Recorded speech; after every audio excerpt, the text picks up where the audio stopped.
I have great pleasure in welcoming Her Excellency Mia Motley, Prime Minister, Minister for National Security and the Public Service, and Minister for Finance, Economic Affairs and Investment of Barbados. I invite her to address the Assembly. Thank you very much, Mr. President, and I'd like at the outset to congratulate my dear brother from Trinidad and Tobago for his assumption of the office of the presidency of this General Assembly. I'd also like at the outset to thank the Honorable Secretary General for his continued determination and holding us and the rest of the world to the principles that are sacred to this august institution. The truth is that the speech which he delivered at the beginning of this General Assembly can be adopted wholesale by the government and people of Barbados because it reflects our aspirations and it reflects our view of the current status of the world. I asked myself on Monday night, as we met to determine the halfway point of the SDG goals, how many roads we have to walk just to make it to the door, only to be told that the door is closed. Those are not my words.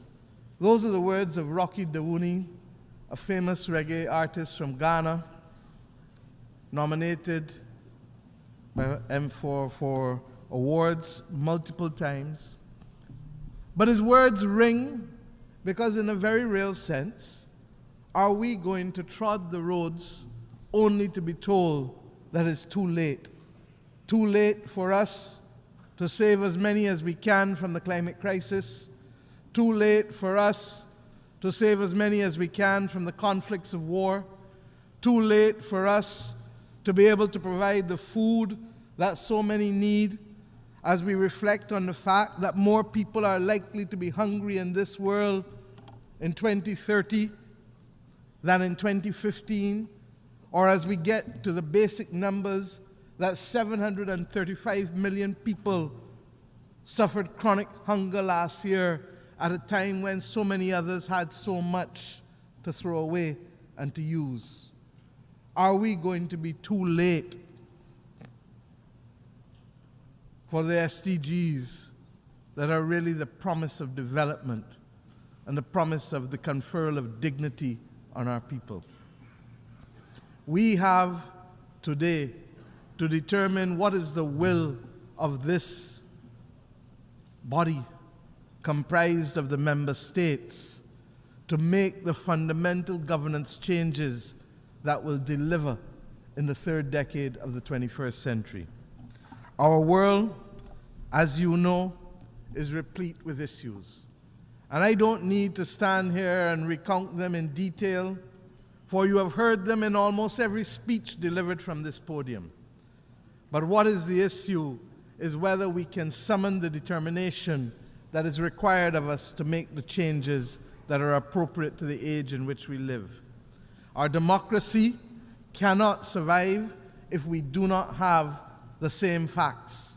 But yet we live in a world where the generation of fake news is almost a daily occurrence, and where people act on those premises without consideration for whether the news is true or not. The role that artificial intelligence, generative artificial intelligence will play in our world must be for good purposes and not evil. But if we are to ensure that is the case, then an appropriate framework for regulatory action must be put in place. We therefore support the actions of the Secretary General, recognizing that the question will come one day from some as to whether you sought to preserve our democracy or whether you allowed it to crumble, and whether you have failed us as individual citizens of the world. We ask that question, recognizing that AI is not in the immediate focal point of many, because the drama and the crises that surround climate is taking out all of the oxygen, literally, in the world. Those people who died in Libya recently were going about their business. They had aspirations. They had business that they were hoping to do, families that they were trying to protect. And in the flash of an eye, all of that came to an end. And not because we didn't expect it or anticipate it. The records of the multinational companies who are engaged in fossil fuels will show that they have always known for a considerable period of time the consequences of their actions. And while they themselves are not the immediate cause, the absence of technology to be able to limit what they are emitting is the cause. And by extension, therefore, they must take responsibility. We can go no further without an engagement of the oil and gas companies that is meaningful and credible. And we need to stop talking about it and just simply ensure that that kind of conversation can happen.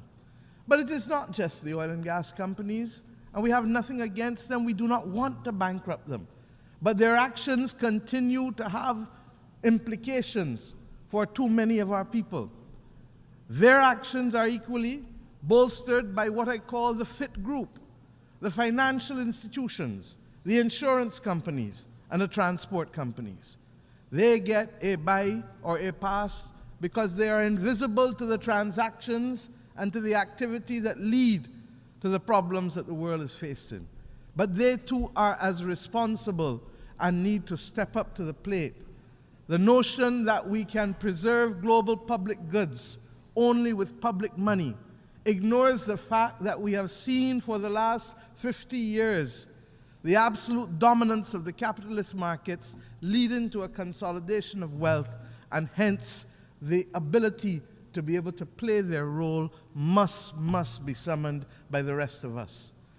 We cannot continue to put the interests of a few before the lives of many. I ask us today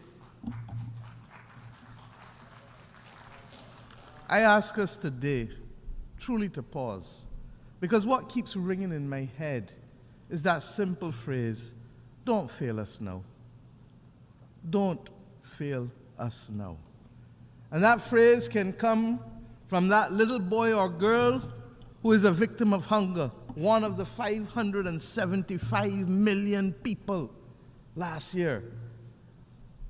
That plea can equally come from those who lost families in the multiple crises across the world in the last few years.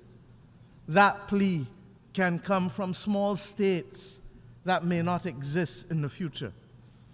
I ask us, therefore, my friends, to ensure that we summon the will. We listened to the Prime Minister of the Netherlands just now, and he reminded us ably that time is not on our side. And if time is not on our side, what must we do? The truth is, we have made some progress. 2 years ago, the International Monetary Fund did not have a mechanism to focus on cause of the problems that led to massive macroeconomic instability. We now have the establishment of the Resilience and Sustainability Trust that for the first time will make funds available to middle-income countries that are vulnerable. 20-year money with a 10.5-year moratorium. A year ago, the president of the World Bank was questioning whether there was a climate crisis. Today, we have a World Bank that for the first time acknowledges that there should be debt clauses that are suspended, debt pause clauses as they call it. Our battle now is to ensure that those debt pause clauses are not just for future instruments, but for existing instruments. If not, it will not help many. So we have made progress, but there is still much to be done. The issues of debt sustainability cannot be left on the sidelines, particularly with the number of countries, more than 60 countries facing debt row today as we speak because of the polycrises. Countries being forced to choose between development and building of resilience to fight climate. In our small island states, We value education and healthcare and the dignity of life. And therefore, it will be anathema for us to tell our citizens that we do not have the space to provide for you those things that were the promise of independence. It is compounded by the failure of the developed world to accept that reparatory justice is a solemn obligation which we must confront. The conversation King Charles told us at the opening of the Commonwealth Heads of Government when he was Prince Charles was a conversation whose time had come, that of reparatory justice. But it can't be a slow conversation taken up when people feel like. It has to be a conversation in which equal partners discuss. It cannot be an act of charity of those who simply feel that their conscience must be cleansed.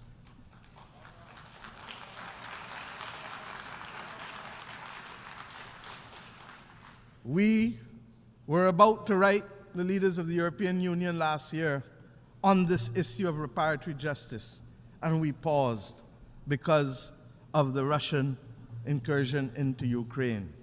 But it seems as though there are not those who want to make peace there or elsewhere in the world, and therefore we have to lift our finger off the pause button and resume the discussions, because the development deficit caused by centuries of exploitation is now affecting our capacity to build the resilience that is necessary in our nations. Similarly, I want to thank, because a year ago we did not have the Paris Agenda for People and Planet. We had the Bridgetown Initiative, and the Bridgetown Initiative has allowed us to keep the debate going, because we need to change, as I said Monday morning in this hall, the belief that we can have short-term money financing development and building resilience. I shan't go into all of the details because we don't have the time, but suffice it to say that we are committed to the twin battle of saving people and planet, and to ask us to do anything else is a false construct that does not work. The markets have to be educated as to why long-term capital is the only salvation for developing countries and ultimately for people and planet.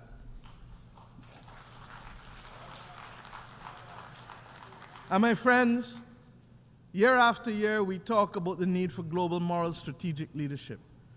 I shan't go into all of the details, but in my own region, in Africa, in Latin America, in the Pacific, there are too many examples where we fall short. And I speak specifically now first and foremost about Haiti. The world owes Haiti a resolution. It is not a matter of options. The world owes Haiti a resolution. A year ago, we knew that the gas riots had led to serious instability. And 12 months later, we cannot get out of this building and into the support that the people of Haiti need.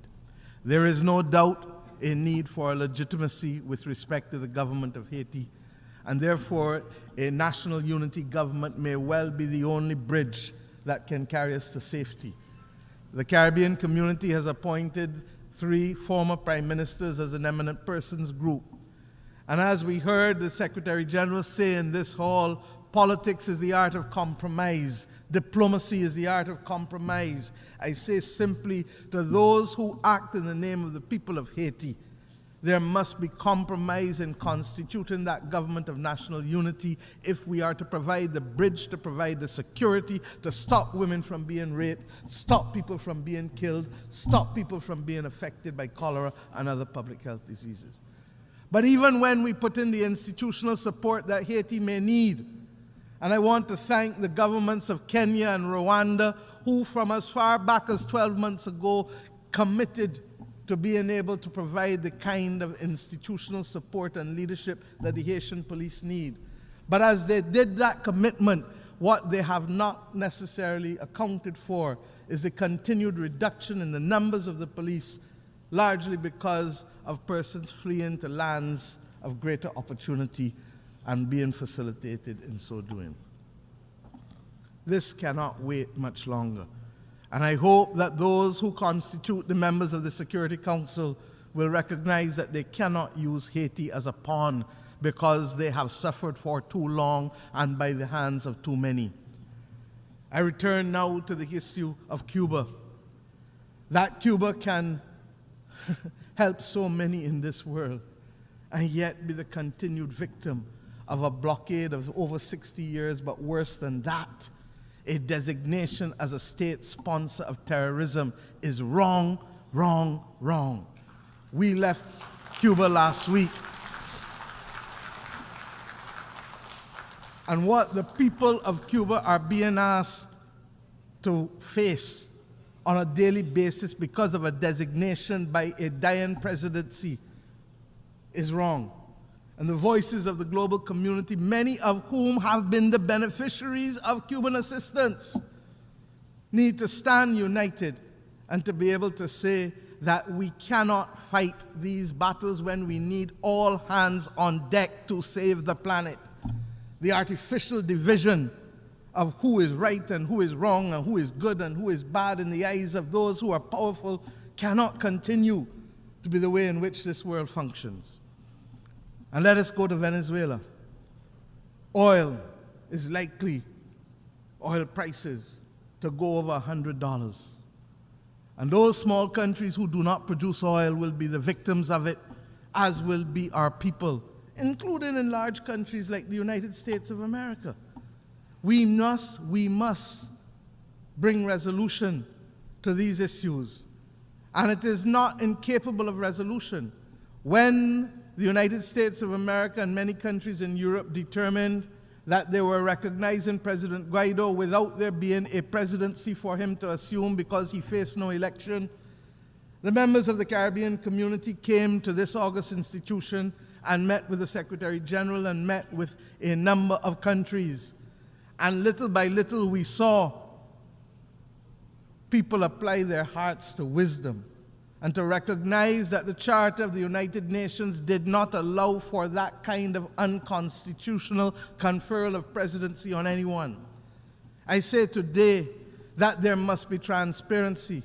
It cannot be that the Caribbean community that needs a mechanism for stabilization in an energy crisis cannot have access to the concessionary prices that the government and people of Venezuela are prepared to make available to its neighbors to minimize the suffering. How is it possible for Chevron and the European Union to access the oil and gas of Venezuela, but the people of the Caribbean cannot access it at the 35% discount offered by the people of Venezuela?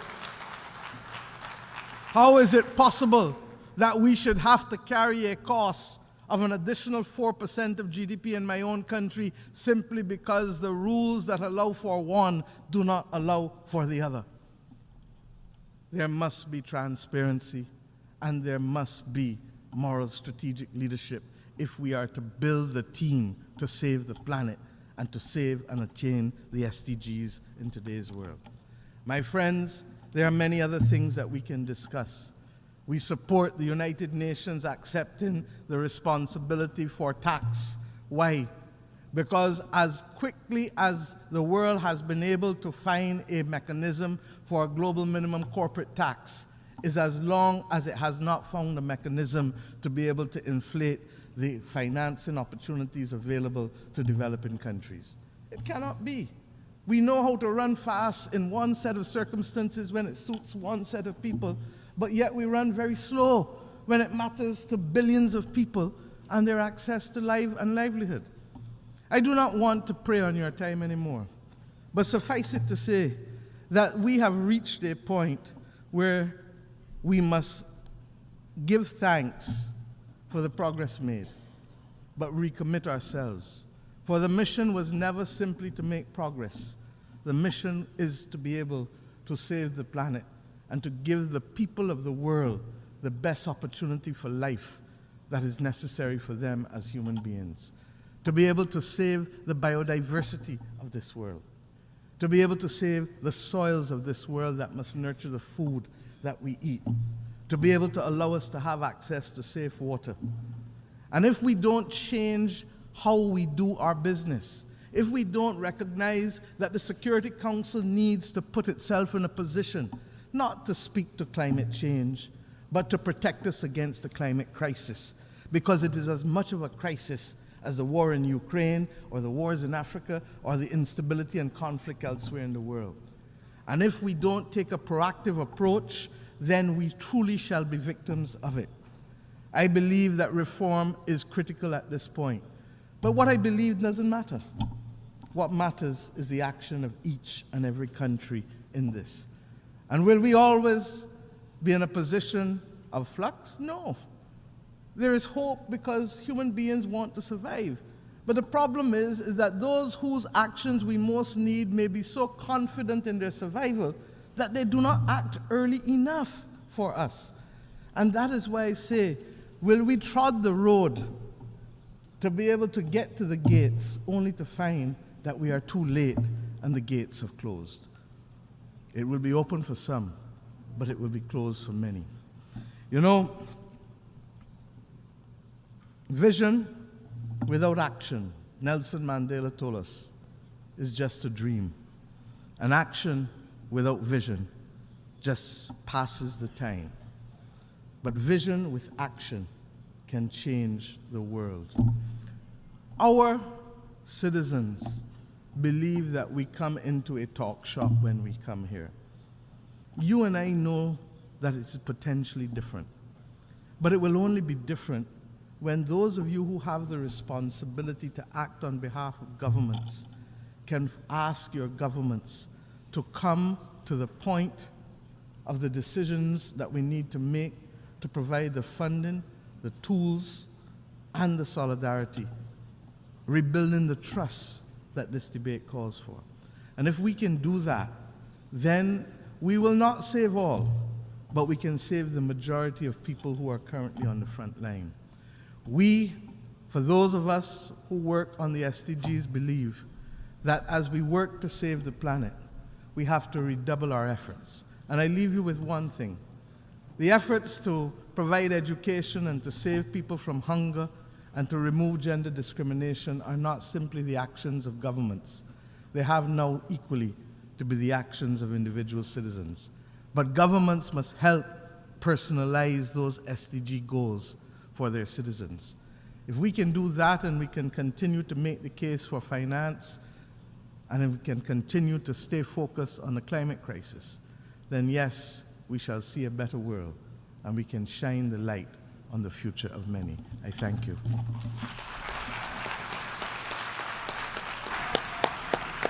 On behalf of the Assembly, I wish to thank the Prime Minister, Minister for National Security and the Public Service, and Minister of Finance, Economic Affairs and Investment of Barbados for the statement just made. And I request protocol to escort Her Excellency.